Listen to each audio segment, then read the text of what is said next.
en la carta que el apóstol San Pablo escribe a los romanos en el capítulo 6, para leer el versículo 1 y el versículo 2. Y luego iremos a Hebreos capítulo 12 para leer los versículos 5, 6, 7 y 8. Primero leemos Romanos capítulo 6, versículos 1 y 2.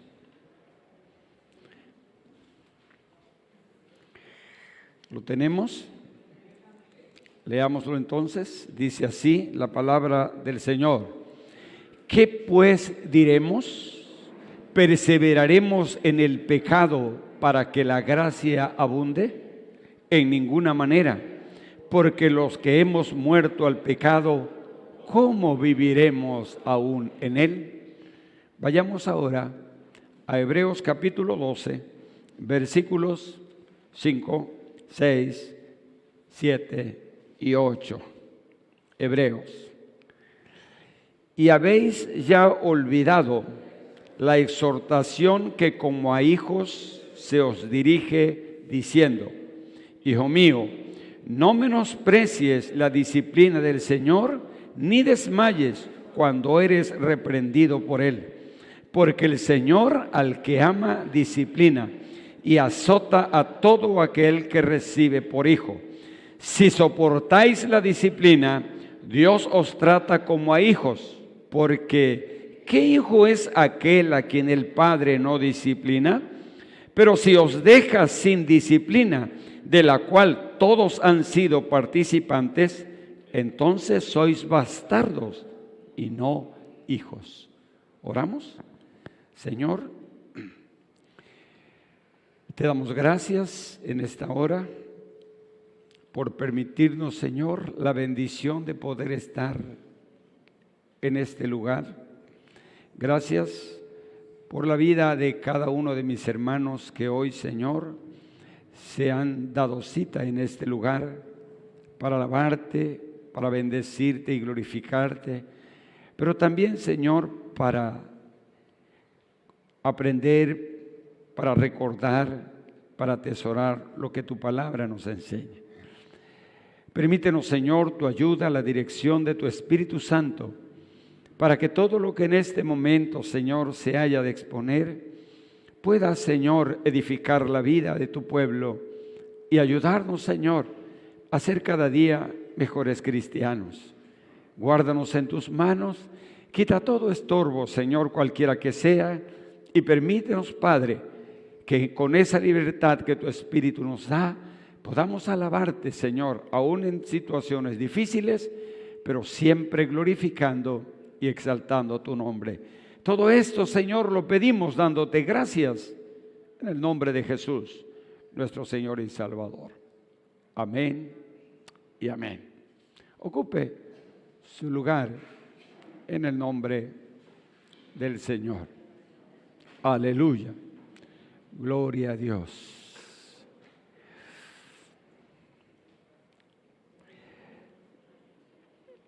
Le hemos puesto como título a nuestra meditación de este día: cuando un cristiano peca. Cuando un cristiano peca. Y podría surgir la pregunta: ¿y los cristianos pecan? Sí, sí pecan. Sí pecan.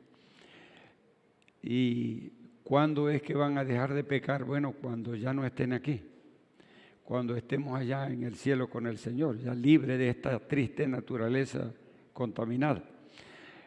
Pero llama la atención porque vamos a encontrar a través de la Biblia ejemplos claros de lo que esto implica y que nos lleva a pensar, a reflexionar seriamente sobre este importantísimo asunto. El apóstol Pablo, escribiendo esta carta a los romanos, hace unas preguntas muy importantes, pues ¿qué diremos? ¿Perseveraremos en el pecado para que la gracia abunde? En ninguna manera. Porque los que hemos muerto al pecado, ¿cómo viviremos aún en él? Se ha repetido muchas ocasiones de diferentes maneras, hermano. Una cosa es vivir en el pecado, otra cosa es caer en el pecado. Son dos cosas diferentes, aunque pareciera que es lo mismo. No. Y pueden suceder por diferentes razones. Bueno, aquí la parte más importante, lo que yo quiero recalcar antes de entrar al tema, es que el más grande de los problemas que va a enfrentar, no solo el ser humano, estamos hablando del cristiano, porque vamos a hablar del cristiano, el más grande de los problemas del cristiano es ese, el pecado, tristemente.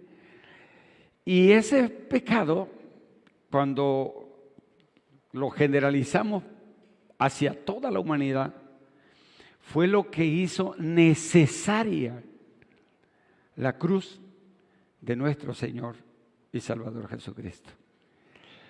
Fue por el pecado que vino el Señor, ¿sí? Es la provisión más maravillosa de Dios para ayudar al ser humano. Los pecados pasados, los pecados que se cometieron, por fin han desaparecido. Sí, han sido borrados. Siempre cuando tenemos el acto maravilloso de los bautismos, y a veces vamos a la playa y allí se celebran los bautismos, y hace algunos días que no lo hacemos, y ahora ya esperamos que el próximo año ya tenemos candidatos para bautismo. Siempre mientras se lleva a efecto el acto del bautismo, se pide a los hermanos que canten. Y uno de los coritos que casi es: mis pecados son borrados ya. Mi Jesús los sepultó en la más profunda mar. Mis pecados son borrados ya. Ese canto, pues, es muy significativo en ese momento, ¿no? ¿Por qué? Porque, y siempre aclaramos y le decimos a los candidatos, no vayan ustedes a pensar que en el momento en que se sumergen y ya eso turbio que queda el agua son los pecados que tenían. No tiene nada que ver, o sea, nada que ver. Sino es solamente un simbolismo.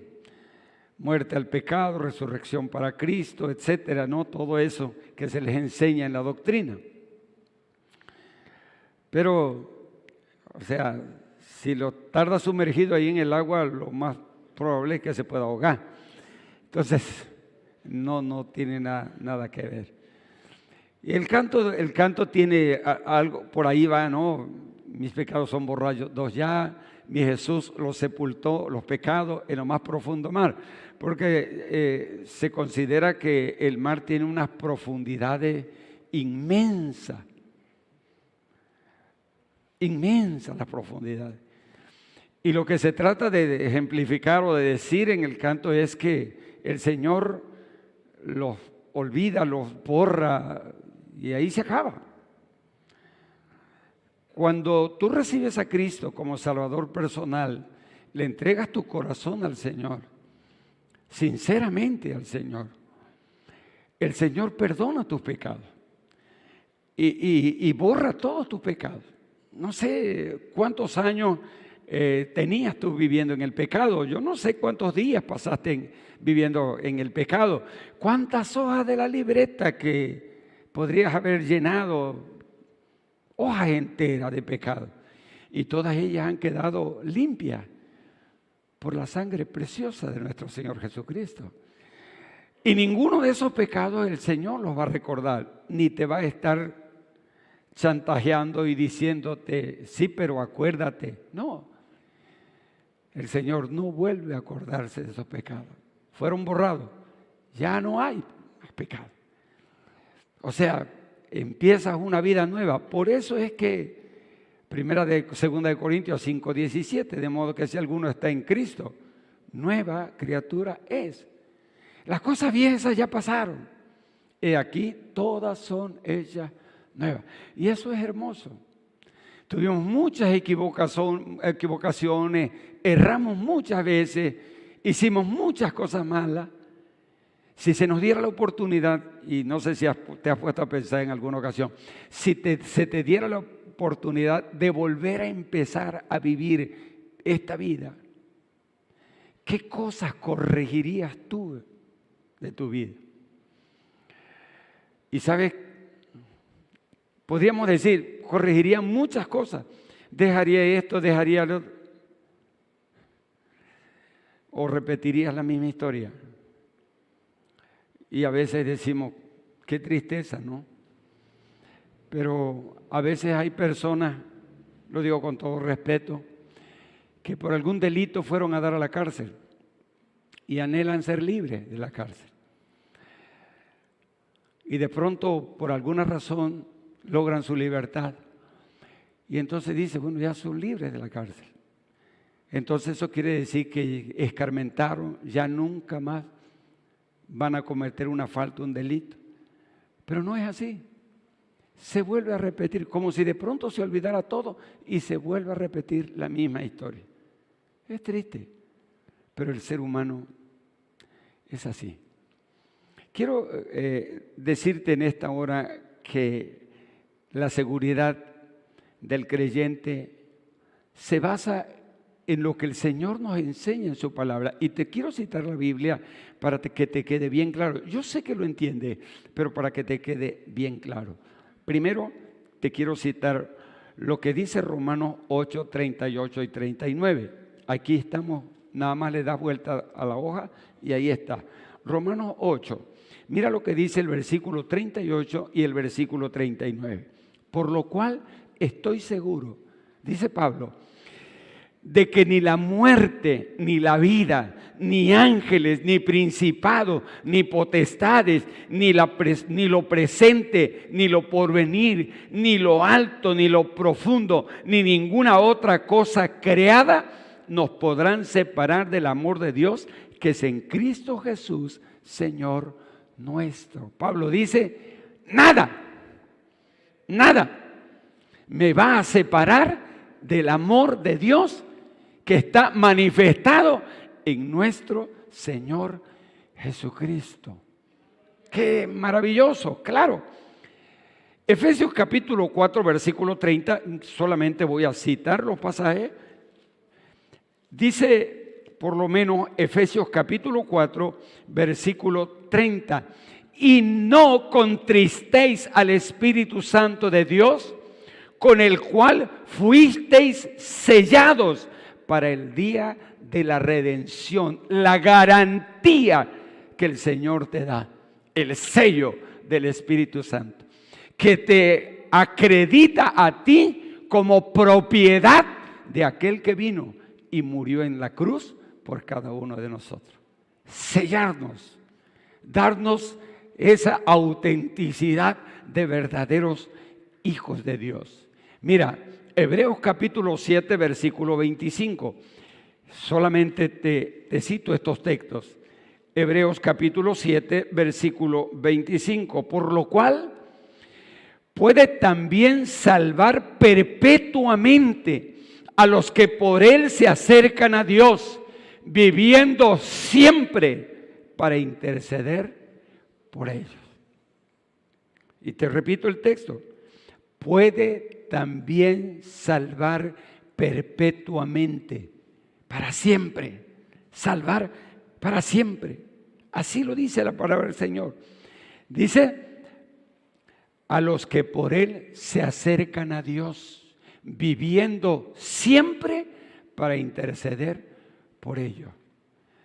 Tenemos un intercesor. ¡Qué maravilloso! No estamos solos, no. Tú cometes una falta, hay alguien, tienes un abogado. Sí. Te equivocaste, el Señor está como tu abogado. ¡Qué hermoso!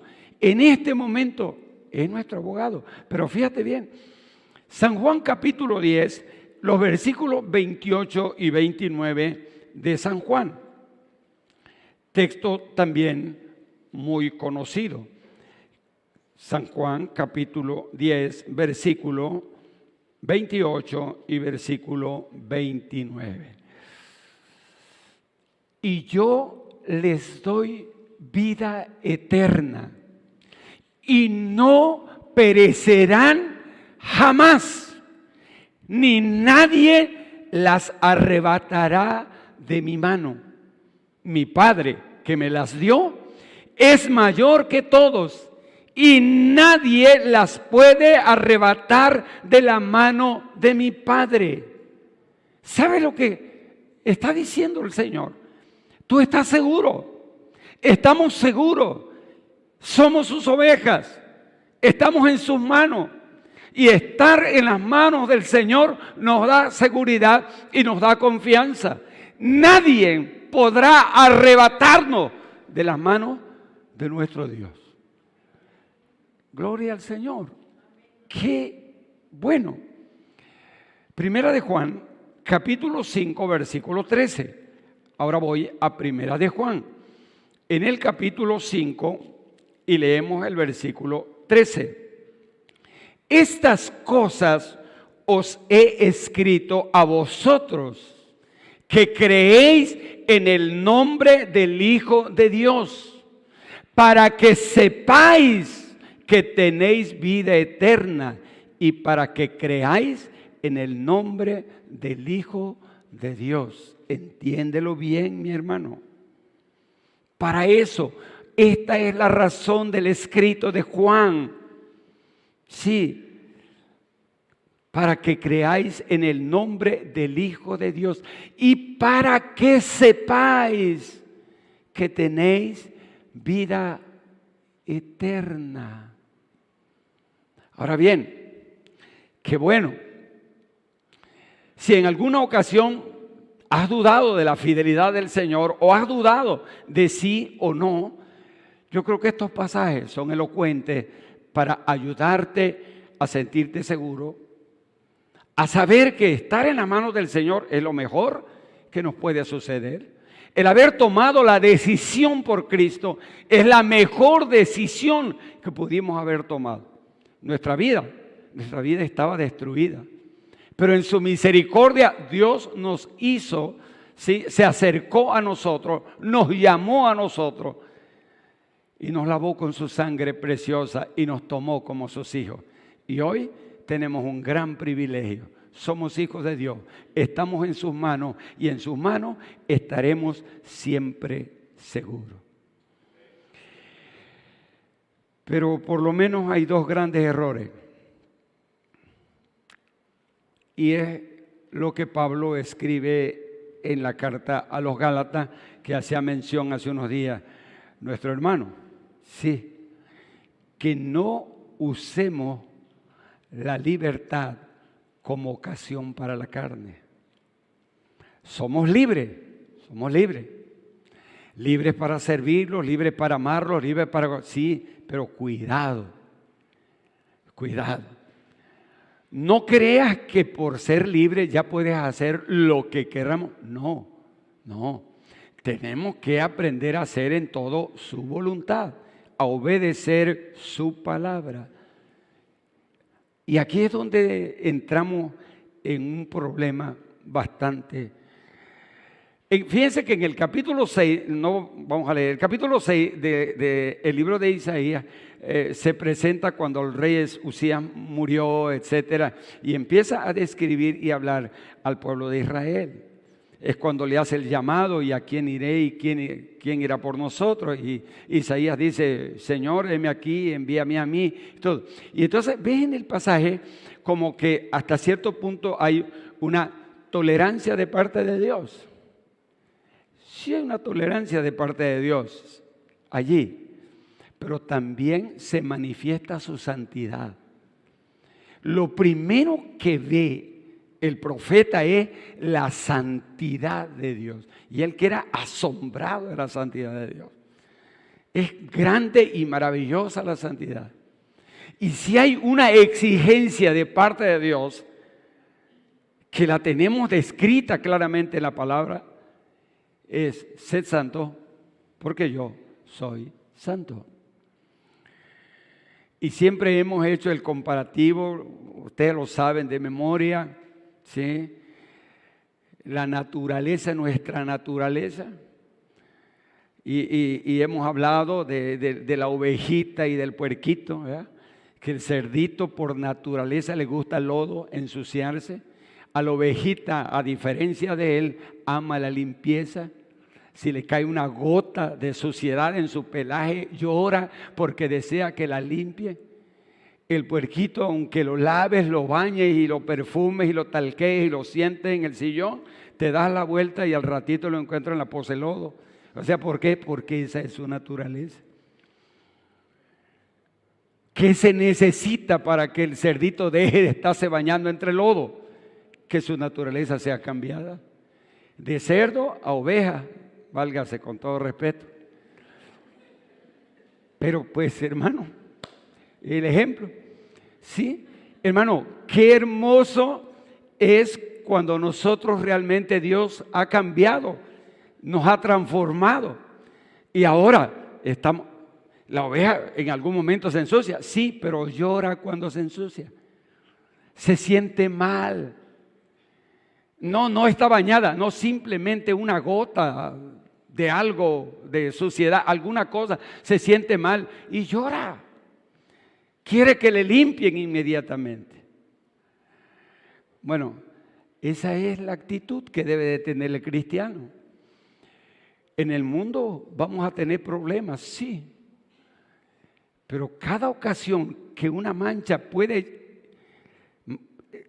afear, hacer mal, ver mal nuestra vestidura, debe de hacernos sentir mal. ¿Saben por qué?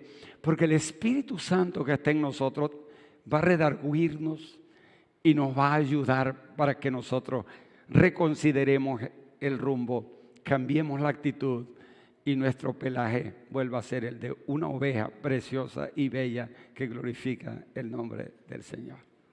Muy bien, presento mi primer asunto en esta hora. En primer lugar, el pecado va a afectar el compañerismo.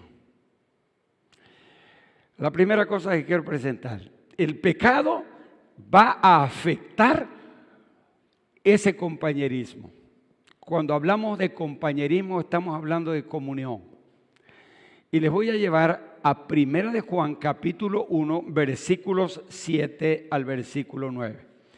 Y miren ustedes lo que dice la palabra del Señor allí. 1 de Juan capítulo 1 versículos 7, 8 y 9. Dice: pero si andamos en luz, como Él está en luz, tenemos comunión unos con otros, compañerismo, tenemos comunión unos con otros. Y la sangre de Jesucristo, su Hijo, nos limpia de todo pecado. Si decimos que no tenemos pecado, nos engañamos a nosotros mismos y la verdad no está en nosotros. Si confesamos nuestros pecados, Él es fiel y justo para perdonar nuestros pecados y limpiarnos de toda maldad. Muy bien. En primer lugar, el pecado afecta el compañerismo. ¿Y de qué manera? Hermano, es terrible, pero esa es la verdad. Es maravilloso el poder tener una buena comunión, el tener buenas relaciones, es hermoso. Tenemos comunión unos con otros, qué bueno. Porque qué triste es estar peleando entre nosotros o tener diferencias que nos separan. Y siempre voy a mencionar el mismo ejemplo de hace muchos años. Ninguno de los dos está ya con nosotros. Los dos partieron ya de esta tierra. Pero habían dos hermanos aquí. Uno era albañil y el otro era maestro. Y un día el maestro habló al albañil para que le hiciera un trabajo en su casa. Por alguna razón se discutieron. No sé por qué, nunca lo investigué a fondo. La cosa es que se discutieron. Y se enemistaron. Y eso debe de haber sido a mediados de la semana. Y el domingo, el albañil llegaba primero. Llegó el hermano albañil, y aquí estaba nuestro hermanito, contento. Cuando llega el otro hermano y se encuentran allá en la entrada, y se le queda viendo uno y le dice, ¿tú aquí? Y el otro agachó la cabeza, sí, dice. No, dice, aquí no cabemos los dos, dice. O te vas tú o me voy yo, dice. Pero aquí los dos no podemos estar. Hermano, y como decía uno, y eso que eran hermanos, fíjate. Qué tristeza, ¿no? A veces por una simpleza, a veces por situaciones que no van más allá. Perder la comunión, perder el compañerismo. Cuando podría hacerse algo. Perdonarlo, aclararlo, olvidarlo. Sin embargo, sucede, hermano. Y sucede porque pues estamos todavía en esta tierra. ¿Cuál es el ejemplo que siempre se utiliza? Hermano, el de Adán y Eva en el huerto del Edén. Qué hermosa compañía tenía Adán y Eva.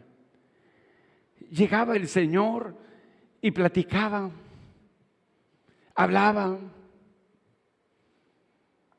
Ya estaban acostumbrados a que llegaba el Señor y platicaban. ¿Qué tal? No sé cuál sería la charla, la verdad. No lo dice la Biblia, ¿no? Pero imagínate nada más para usar la imaginación. ¿Qué tal, Adán? ¿Cómo está? ¿Cómo se ha portado Eva? Después ahí la lleva, hermano. Ahí va. ¿Qué Eva? Dice, ¿cómo se porta Adán? Después ahí más o menos. Ahí. Y platicaban. No había problema. Había buena comunión. Hasta que un día llegó y empezó a buscarlo. Y empezó a gritarlo. Adán, Adán. Y allá sacó la cabeza detrás de un arbusto, Adán. Y le dice, Señor, dice, ¿qué hace allá, Adán? Pues es que estaba yo desnudo, Señor, y me dio pena. Si no es la primera vez que vamos a platicar, Adán. Si todo el tiempo has estado desnudo. Y le dice, tú ya la regaste, hermano. Ya.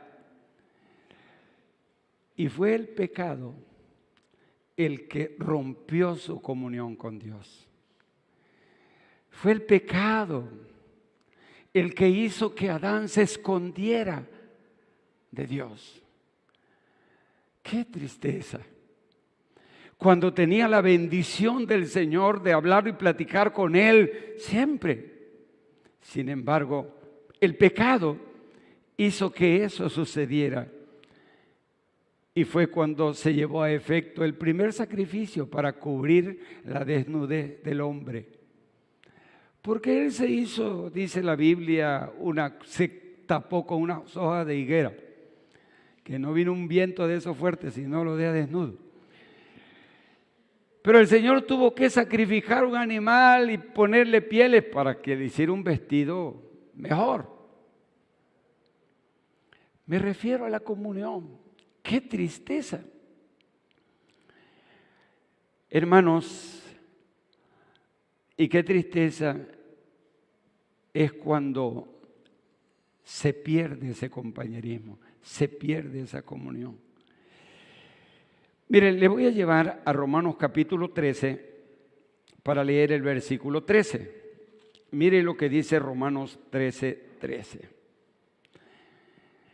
Y Romanos 13:13 nos dice: andemos como de día, honestamente, no en glotonería y borrachera, no en lujuria y lascivia, no en contienda y envidia.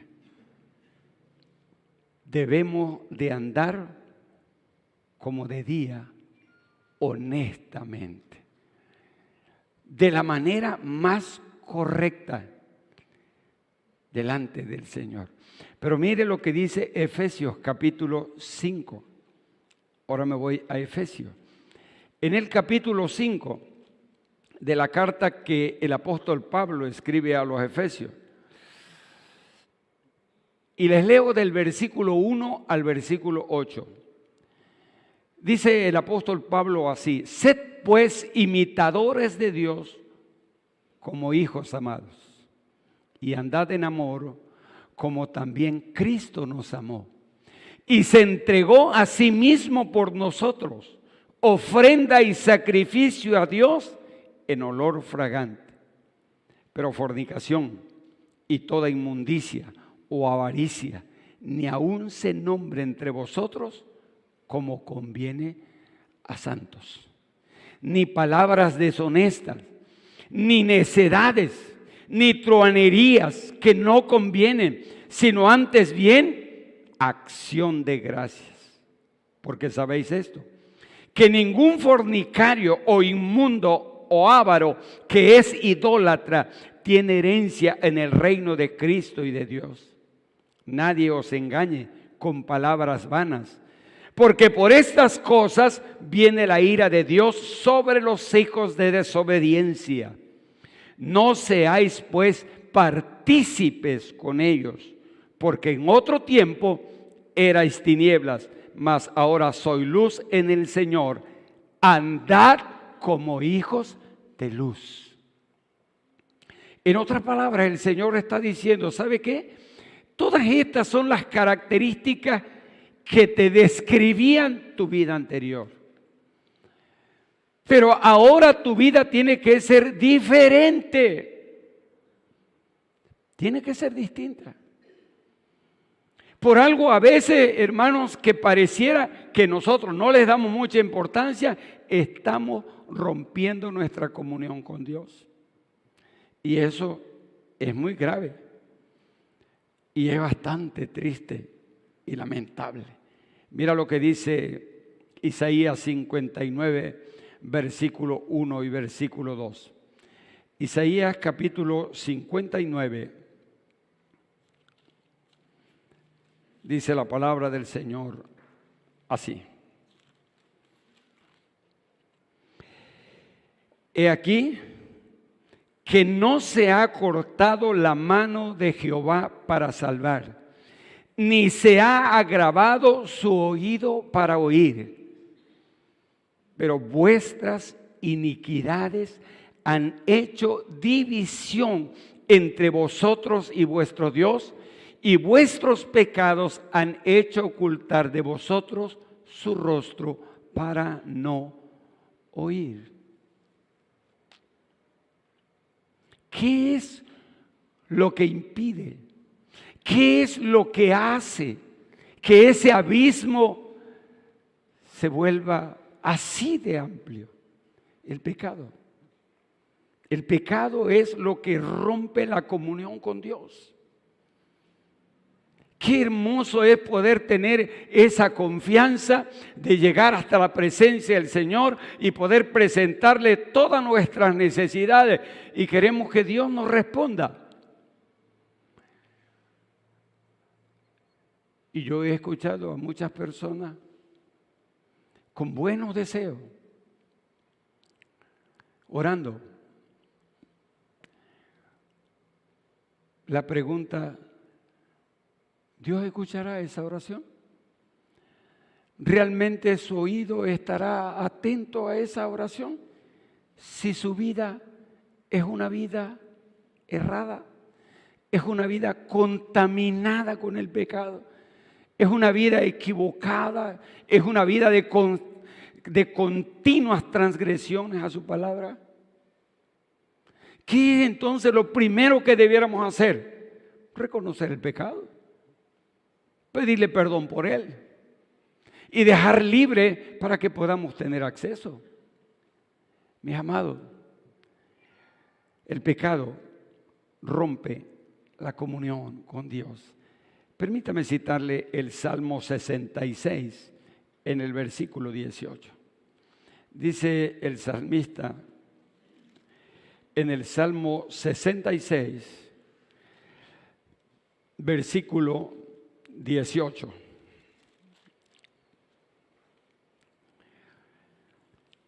Si en mi corazón hubiese yo mirado a la iniquidad, el Señor no me habría escuchado. Si en mi corazón hubiese yo dado lugar a la iniquidad, el Señor no me habría escuchado. El pecado afecta la comunión, rompe la comunión, termina con la comunión, rompe el compañerismo que debiera de unirnos siempre, de mantenernos siempre unidos. Segunda cosa, el pecado afecta a la familia. Repito, el pecado afecta a la familia. Te voy a llevar al segundo libro de Samuel. El segundo libro de Samuel, capítulo 12, del versículo 1 en adelante. Segundo libro de Samuel, capítulo 12. ¿Conoce la historia? Yo sé que la conoce, la has oído. Quiero que la leas en este momento. Y te voy a leer hasta el versículo 14. Escúchalo bien. Jehová envió a Natán a David. Y viniendo a él, le dijo: había dos hombres en una ciudad, el uno rico y el otro pobre. El rico tenía numerosas ovejas y vacas, pero el pobre no tenía más que una sola corderita que él había comprado y criado, y que había crecido con él y con sus hijos juntamente, comiendo de su bocado y bebiendo de su vaso, y durmiendo en su seno, y la tenía como a una hija. Y vino uno de camino al hombre rico, y éste no quiso tomar de sus ovejas y de sus vacas para guisar para el caminante que había venido a él, sino que tomó la oveja de aquel hombre pobre y la preparó para aquel que había venido a él. Entonces se encendió el furor de David en gran manera contra aquel hombre, y dijo a Natán: vive Jehová, que el que tal hizo es digno de muerte, y debe pagar la cordera en 4 tantos, porque hizo tal cosa y no tuvo misericordia. Entonces dijo Natán a David: tú eres aquel hombre. Así ha dicho Jehová, Dios de Israel: yo te ungí por rey sobre Israel y te libré de la mano de Saúl, y te di de la casa de tu señor y las mujeres de tu señor en tu seno.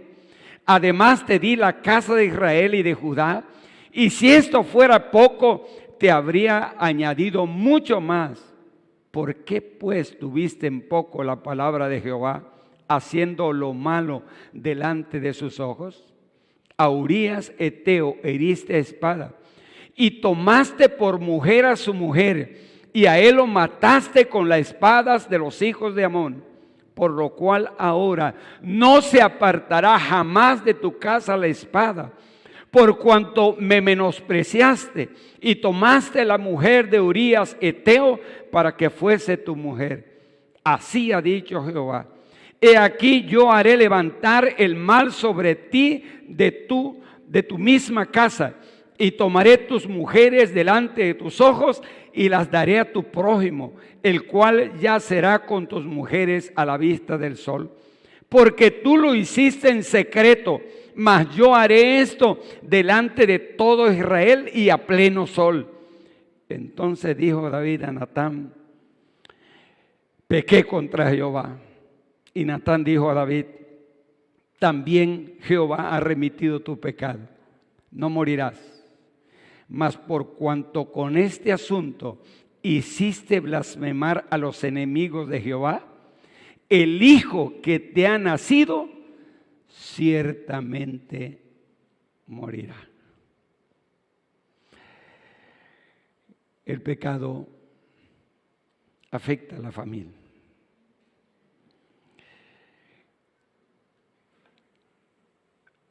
A David lo perdonaron. A David lo perdonaron. Le perdonaron el pecado que había cometido. Grande y terrible el pecado. Pero su niño, el niño murió. El niño murió. El pecado afecta por el mal ejemplo. ¿Sabe? Los hijos aprenden de sus padres. Son una esponjita que todo lo van absorbiendo. Por eso es importante el buen testimonio que le damos a los hijos. Si tus hijos que te conocen, si tus hijos que saben quién y cómo eres, saben que tú has hecho algo mal, entonces lo mejor es reconocerlo y pedir perdón. Tus hijos ven las contradicciones en las que tú has incurrido muchas veces. Y solamente ven en su mente o alcanzan a captar en su mente si verdaderamente esa es la vida y la condición agradable delante de Dios. Porque hay muchas incongruencias. Una cosa se dice y otra cosa es la que se hace. Y a veces suena así como a broma, pero en muchas ocasiones es verdad, hermano. Está el papá y la mamá sentado y llega el de Coppel o el de Electra, cualquiera, toca la puerta y sale el niño. Ve quién toca. Y sale el niño. Y viene el niño, dice: es el de Coppel. Dile que no estoy, le dice. Y con esa inocencia de los niños, ¿verdad? Que llegan y le dice mi papá que no está, dice el niño. Ay, Dios mío. Y luego lo reprende al niño porque dijo una mentira. Y tú le estás enseñando al niño a decir una mentira. ¿Se da cuenta cómo hay contradicciones? Y aunque te pases diciendo y hablando de muchas cosas, tu forma de vivir, eso es lo que marca la diferencia. Y te vuelvo a repetir, hermano, el pecado va a afectar también la familia. En el caso de David, ustedes lo acaban de leer y lo pueden leer toda la narración completa. Hermosa. ¿Cuáles fueron las consecuencias? David dijo, debe de pagar 4 tantos y aún merece la muerte. Y le dijo Natán, ¿sabe qué dice el Señor? Mira, ¿sabe que no te vas a morir? No te vas a morir, pero las consecuencias las vas a sufrir. Y David sufrió las consecuencias de su pecado. La verdad es que fue terrible. Mira lo que David sufrió por ese niño. Lloraba, clamaba, oraba, le gemía al Señor. Y el niño se murió. ¿Cuántas personas están en esa condición? Por eso es importante entender. Pareciera que no va a pasar nada cuando un cristiano peca. En primer lugar, pierde su comunión con Dios. En segundo lugar, va a afectar también a su familia. La familia va a resultar afectada y seriamente afectada. No debiera de ser, pero tristemente esa es la verdad. En tercer lugar, el pecado te va a afectar en tu vida espiritual y muchas veces también en tu vida física. David, cuando escribe el capítulo 32 del libro de los Salmos, por el versículo 4, David dice, mientras callé, se envejecieron mis huesos en mi gemir noche y día. Se sentía mal. Mira, cuando un cristiano peca, se siente mal. Se siente mal. Decía el hermano Rafael Antonio Rodríguez hace muchos años, en una de sus enseñanzas de consejería pastoral, cuando un cristiano se convierte al Señor, siempre ocupa los primeros lugares, siempre. Cuando van pasando los años, date cuenta, dice que ese mismo cristiano ya se sienta a la mitad. Antiguamente, y siempre hago memoria de eso, antiguamente los que conocieron nuestro templito, aquel que teníamos aquí había un reclinatorio.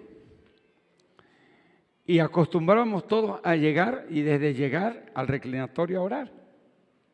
Y de ahí cada quien a su banca, eran bancas.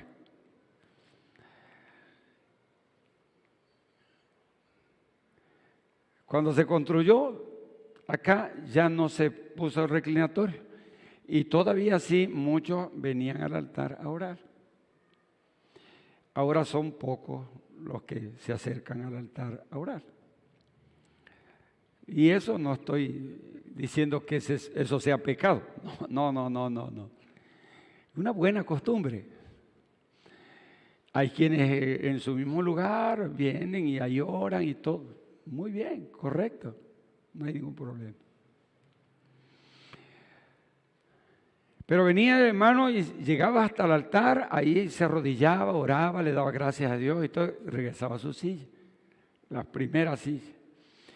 Ya luego a la mitad, ya no llegaba hasta acá, a la mitad. Y decía el hermano Rafael, cuando ese mismo hermano lo ve que ya está sentando en la banca de atrás, ten cuidado, dice, porque el próximo culto lo vas a ver en la banqueta de enfrente. O sea, es un desplazamiento, decía. Es el desplazamiento. ¿Eso manifiesta? Sí. manifiesta que se va alejando. Ya no hay esa confianza. ¿Por qué? Porque siempre esta parte, siempre, no es que sea de manera literal, pero representa siempre el presbiterio. Es un lugar muy importante. Bueno, cuando alguien ya no, es como el hermano que viene a los cultos, pero ya viene, primero venía los domingos, miércoles y domingo, y hasta el lunes a la oración. Dejó de venir a la oración y ya llega miércoles y domingo. Ya luego el miércoles no, nada más el domingo. Y ya después ni el domingo, ya cada 15 días. Ya después lo vemos cada mes. O sea que ya se está yendo al mundial. La ventaja es que ya está por acabar el mundial, ¿verdad? Sí, o sea, un desplazamiento. Es triste, pero eso está manifestando algo. Hay algo que no está bien. Hay algo que no se encuentra bien. ¿Por qué? Porque cuando está bien, tienes el deseo, el anhelo. Se llena tu corazón de estar allí. Lo manifiesta de diferentes maneras.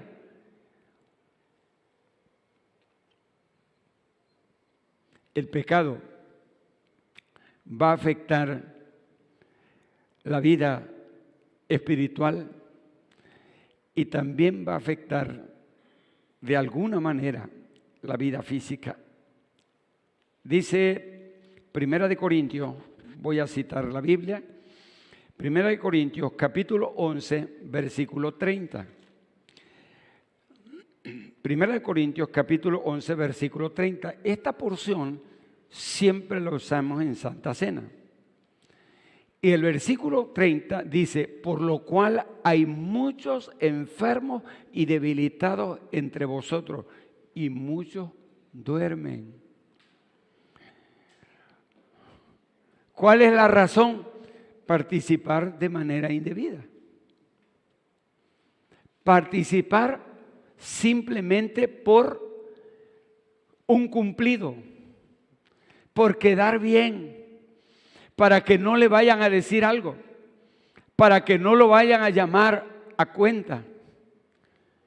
Entonces, cuando esto se hace de esta manera, es cuando se manifiesta de esto. Por esa es la razón. El que come y bebe indignamente y no discierne el cuerpo del Señor, juicio come y bebe para sí. Por esa razón es que hay muchos enfermos y debilitados entre vosotros y muchos duermen. La carta es a los Corintios. Los corintios estaban teniendo un gravísimo problema. Estaban tomando la Santa Cena a la ligera. Hacían las cosas simplemente para ser vistos. Pablo es muy duro en la carta y tiene que enfrentarlo y decirle, hermano, no es así. Porque cada quien lleva su propia vianda. Eso no es tomar la cena del Señor. Y cada quien lleva su pomo. Y algunos pues hasta happy salen de ahí. Dicen, no es así. Están mal. Eso no es lo correcto. ¿Cuál es la consecuencia? Muchos duermen. Muchos debilitados. Y muchos duermen. Debilitados espiritualmente. Dormidos espiritualmente. ¿Por qué? Porque están incurriendo en una falta. Y una falta muy grave delante del Señor. Podríamos recordar el caso de Sansón. Conocen el caso de Sansón. Lo han escuchado cientos de veces el caso de Sansón. Se enamoró de Dalila. No estoy hablando del hermano Santo Alberto, que ahí está con su Dalila, pero no. Sansón, Dalila, la filistea, hermosa mujer. Y él la tomó por mujer, cuando él sabía que no, que eso era incorrecto hacerlo. No podía tomar una filistea como mujer, sino alguien que fuera de su mismo pueblo. Pero como vio a todas las que estaban ahí, ninguna le gustó. Y encontró a Dalila y se le fueron los ojitos por Dalila y ¿sí? Y su perdición fue Dalila. De Sansón, que no haya a pensar más, de Sansón. Sí, fíjense. El ejército, su gente de ella, le dijeron, bueno, ahorita que ya eres la mujer de Sansón, el arma poderosa del pueblo de Dios es Sansón. Así es que necesitamos derrotarlo, necesitamos agarrarlo y matarlo a él, porque muerto él, lo vamos a ganar. Pero mientras él esté de pie, no vamos a poder hacerle nada.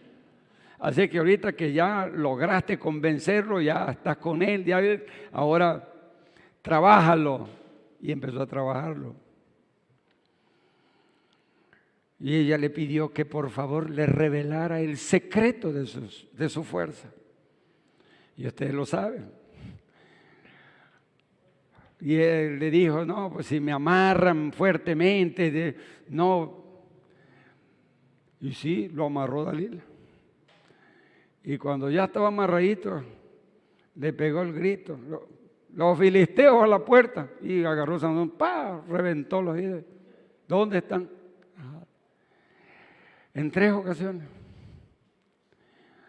Hasta que de tanto insistir, hermano, ay, Dalila, le reveló su secreto. Y perdió. Cuidado.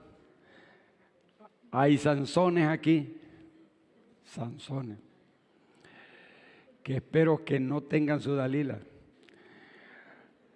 ni que sea filistea, sino que sea del pueblo del Señor. Eso. Porque Sansón fue derrotado. Y él fue convertido a un esclavo.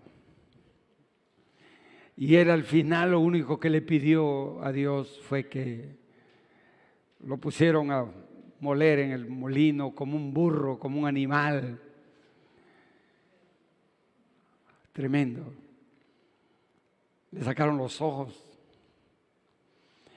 Pidió que lo llevaran al templo donde adoraban a Dagón. Y estando allí, pidió que lo pusieran en las columnas. Y le dijo, Señor, échame la mano, este es lo último que voy a hacer. Y ahí Dios le dio fuerza, derribó aquel templo y se aplastaron todos. Pero ahí murió aquel hombre Sansón. Cuidado, cuidado. Es muy peligroso. Sí, hermano, es terriblemente peligroso. O sea, el pecado va a arruinar tu vida espiritual.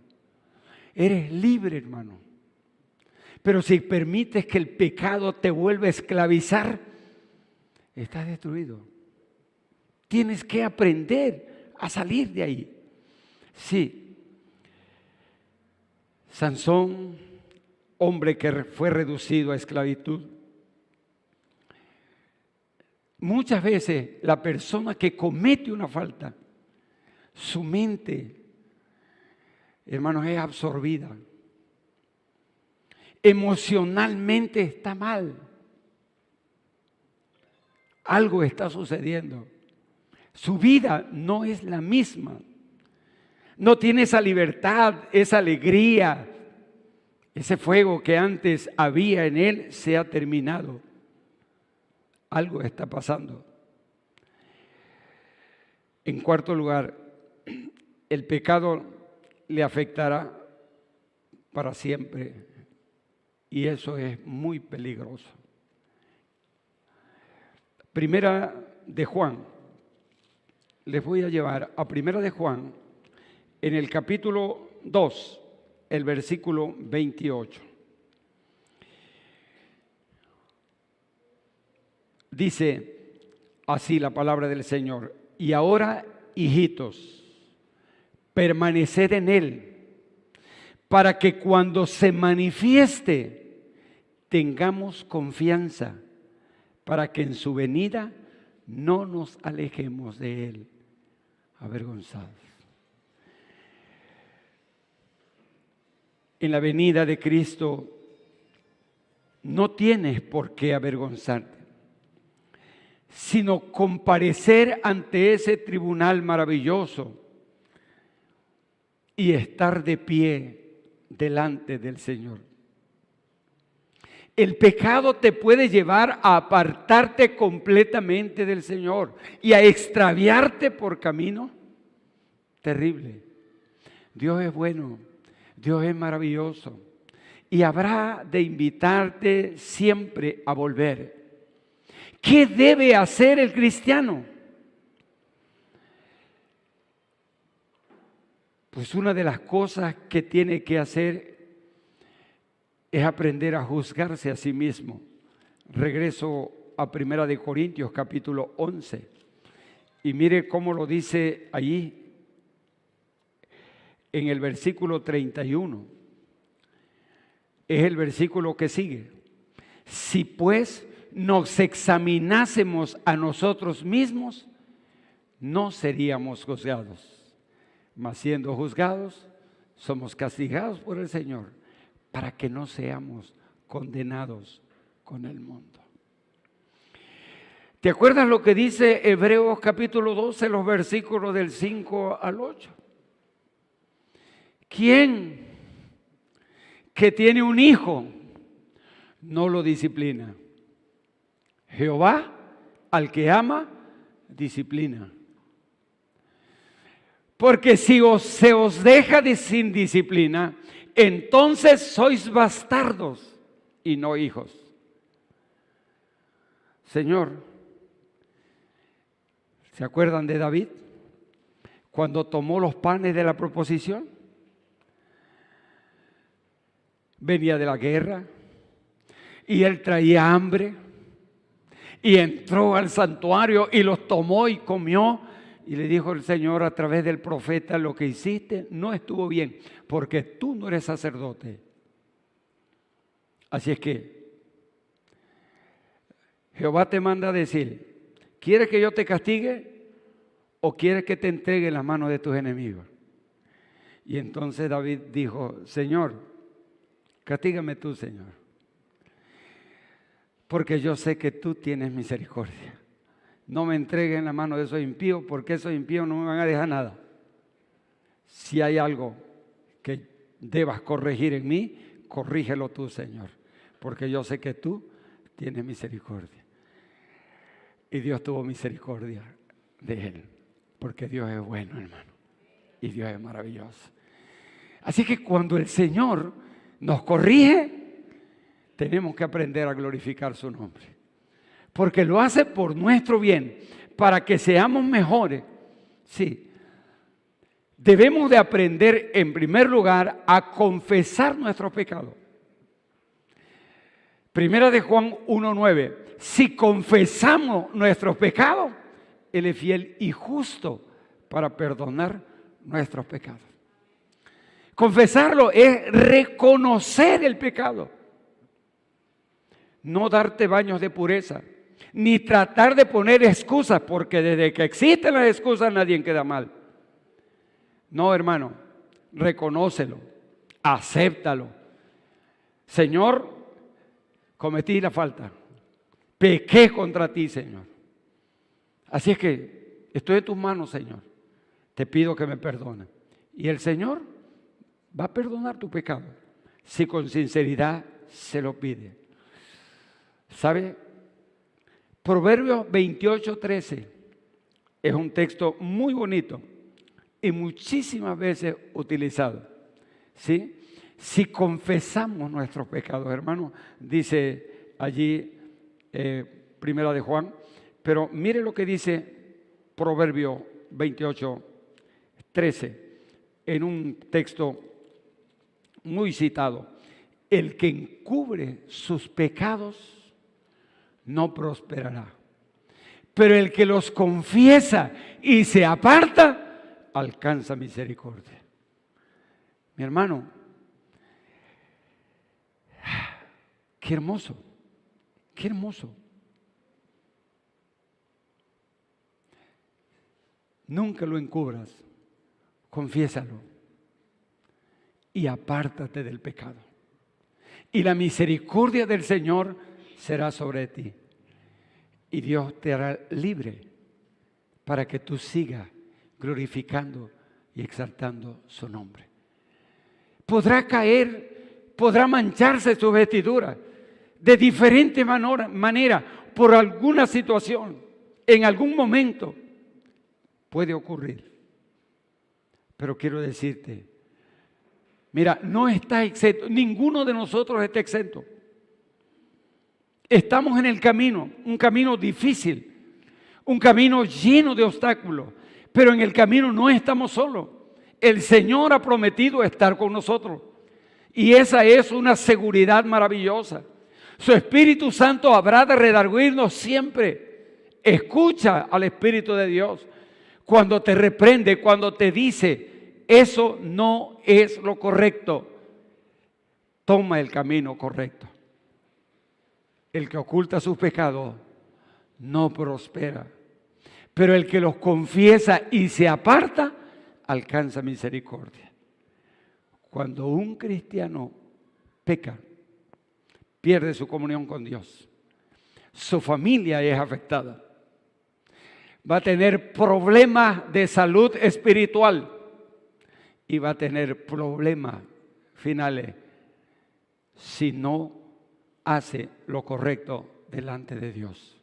Reconocerlo, pedir perdón y apartarse y seguir adelante.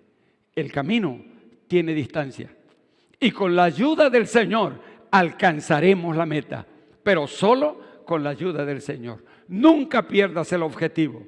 Nuestro objetivo no es la tierra, sino es el cielo y estar con Él eternamente y para siempre. Mientras tengamos vida, tendremos la oportunidad de poder afirmarnos cada día más en el camino del Señor, para alabarlo, glorificarlo y servirlo con todo nuestro corazón. Nos ponemos de pie y le decimos en esta hora, Señor, ayúdanos a ser cada día mejores cristianos. Señor, ayúdanos a poder reconocer nuestra falta cuando las cometemos y a pedirte perdón, Señor, como es lo correcto hacer, para que tú los limpies y sigamos adelante, caminando siempre tomados de tu mano. Oramos. Señor Jesús, en esta hora, Padre amado, nos acercamos a ti y te pedimos, Señor, que tú nos ayudes. Tú conoces, Padre, la vida de cada uno de los que estamos aquí. Señor, tú sabes perfectamente cómo es el acostar y levantar diariamente de todos nosotros. Por ello, pedimos tu ayuda, Señor. Perdónanos, límpianos. Señor, que la comunión contigo no se pierda. Si hay algo que puede ensombrecer y limitar nuestra comunión, Señor, ayúdanos a reconocer nuestra falta, a pedir el perdón necesario delante de ti, reconsiderando nuestra vida y seguir adelante, siempre tomados de tu mano. Ayúdanos, Señor, porque nuestra familia se ve afectada, pero nuestra vida espiritual se va a ver afectada. Pues, Señor, nuestra vida final se verá afectada, pero solamente, Señor, contigo alcanzaremos, Señor, aquello para lo cual hemos sido también alcanzados. Señor, ayúdanos. Bendice, Señor, la vida de tu pueblo. Ayuda a aquel, Señor, que en algún momento se ha extraviado, que de alguna manera, Señor, se equivocó e incurrió e hizo algo que no era correcto ante tus ojos. Señor, perdónale. Señor, al reconocerlo, al aceptarlo, al confesarlo delante de ti, y ayúdale, Señor, a seguir adelante, a no cambiar, a no, Señor, tomar otro rumbo, sino seguir siempre tomado de tu mano. Bendice pues la vida de tu pueblo y ayúdanos, Señor, cada día, porque sin ti, Señor, nunca podremos hacer nada. Todo esto lo pedimos dándote gracias en el nombre de Jesús, nuestro Señor. Amén y amén.